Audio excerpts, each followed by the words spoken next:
Hi, everyone. Thank you. I am one of the dawns that was just referenced, so lovely. I've never been anthropomorphized in that way. Or anyway, my name is Isaac Baker. I'm the founder and co-president of Resonant Energy. We are a solar development company that's based in the Northeast, currently focused in Massachusetts and New York.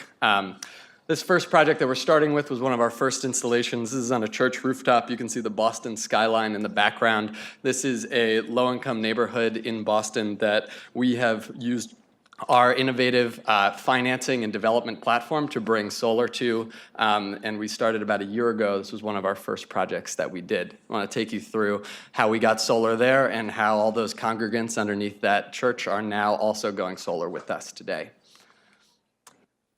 So first, to talk about the problem that we came into. I've been working in both commercial and residential solar for the last 5 years now. What we've seen, and we've heard Solar City, many other developers reference, a lot of what's happened thus far has relied on long-term contracts that are either loan or a power purchase agreement. They require $25,000 on average for a homeowner to buy solar, or a 680 credit score to get a 10 to 20 year loan or power purchase agreement contract.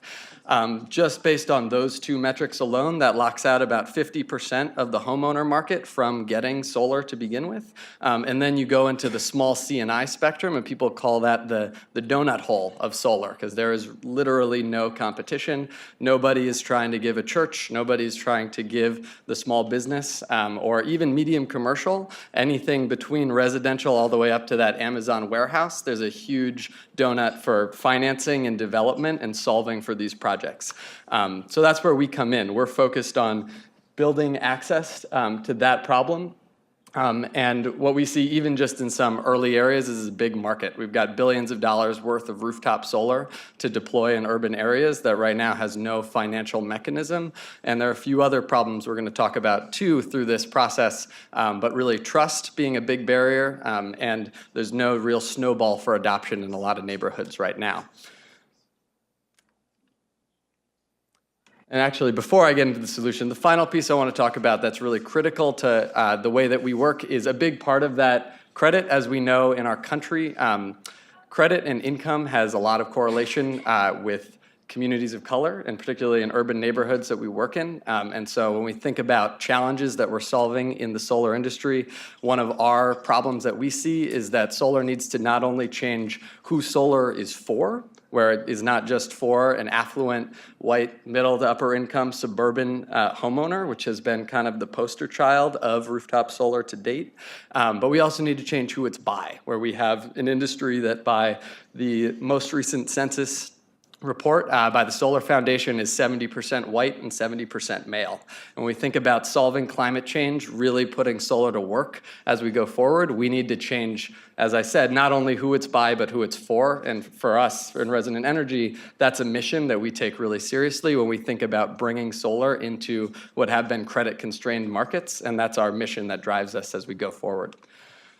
In terms of our solution, this is a solution that is basically what we like to think of it as a hack on the power purchase agreement. So typically, a financer puts up 100% of the capital, and then they charge that host, that homeowner, every month for the next 20 years to recover the cost of their capital, providing savings to the homeowner. That requires that 680 credit score. As we said, 50% of homeowners, a lot of small commercial, can't access that. What we do is in areas where I come out of a community solar background, we install standalone meters. We give 15% of the output to incentivize the homeowner. They pay nothing at any time. They take no risk. They have a great consumer experience.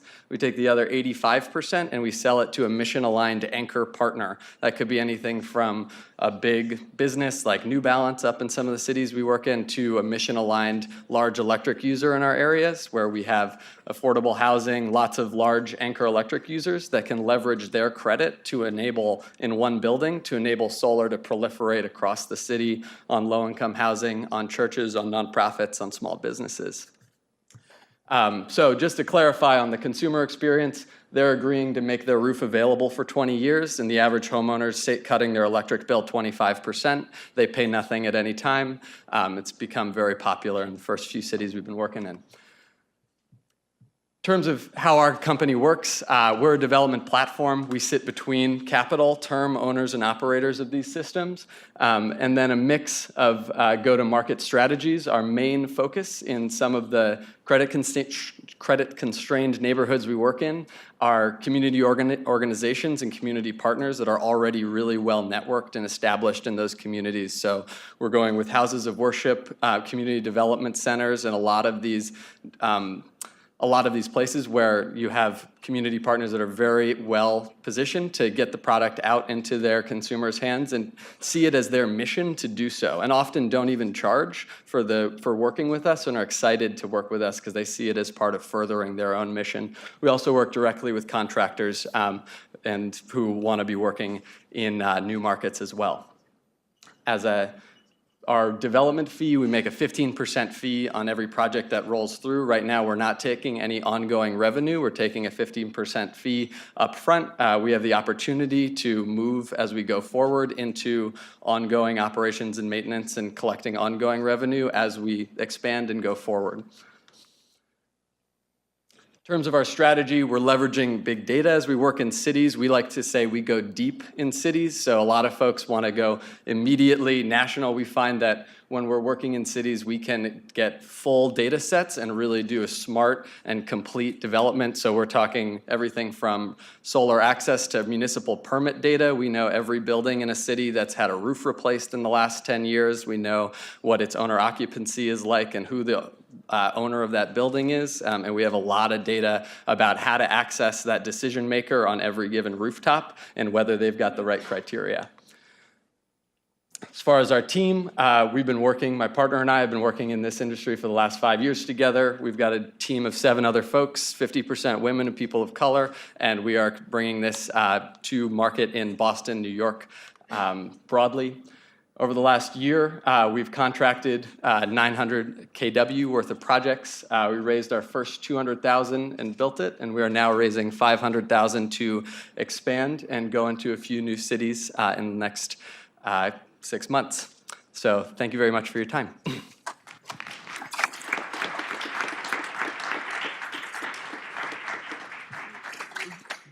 Just one point of clarification, Isaac, or should I say Don?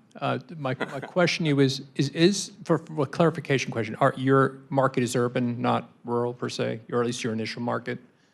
We have a lot more data to work with urban, so we can work anywhere, but we prefer these concentrations in cities. That's fine.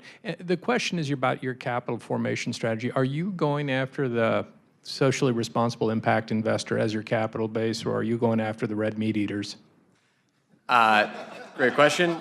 So we've got 3 sources of capital that come at it from different perspectives. Since we work with real estate developers, so we have a lot of, like, I would say meat eater capital that will go onto large real estate portfolios that we've done, and then we have mission capital that's going to be family offices and a lot of mission-related capital that wants to go on low-income rooftops, nonprofits, and all the other places we serve. Who do you negotiate with in these multi-residential buildings? Is it a board of directors, management team? Yeah, so that's one of our big skill sets as a team, is getting to know the flavor of ownership and what it's going to take to get a decision maker in some of these multi-stakeholder buildings. We focus on some of the low-hanging fruit, so I would say single family is certainly the easiest. In multifamily, we do condos, but we don't sit with them. So we say, listen, if you've got a condo organizer that wants to get your condo to a yes, here's what you need, and then we let them cook on it for a while. And then a lot of our success is in nonprofits and membership-based nonprofits. So we present to the board, and we get the nonprofit and we get the houses of all the board members, that kind of thing. Could you talk a little bit more about the relationship with the anchors and you guys and the consumer homeowners? Absolutely. So the anchor is basically signing, we like to think about it as a power purchase agreement on behalf of a whole neighborhood, is one way of thinking about it. So they lock in long-term energy savings, and they're effectively buying electricity over 20 years from a distributed power plant that we aggregate across the city. So they sign that. The rest of the sites agree to host the solar. They pay nothing for it and get some of the benefit.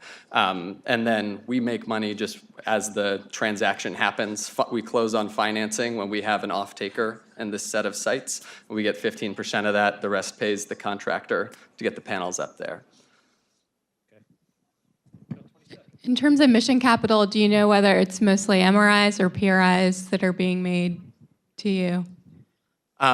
So there's huge foundation interest we're seeing right now. So we've been working in the Northeast with Cerdna, BAR, and a number of other foundations up there that have been funding the development of this work because they want to see the lever to put that capital to work as we go forward. But a lot of it is private, so a lot of family offices are frankly funding a lot of the innovation right now in solar. Great, thank you, Isaac.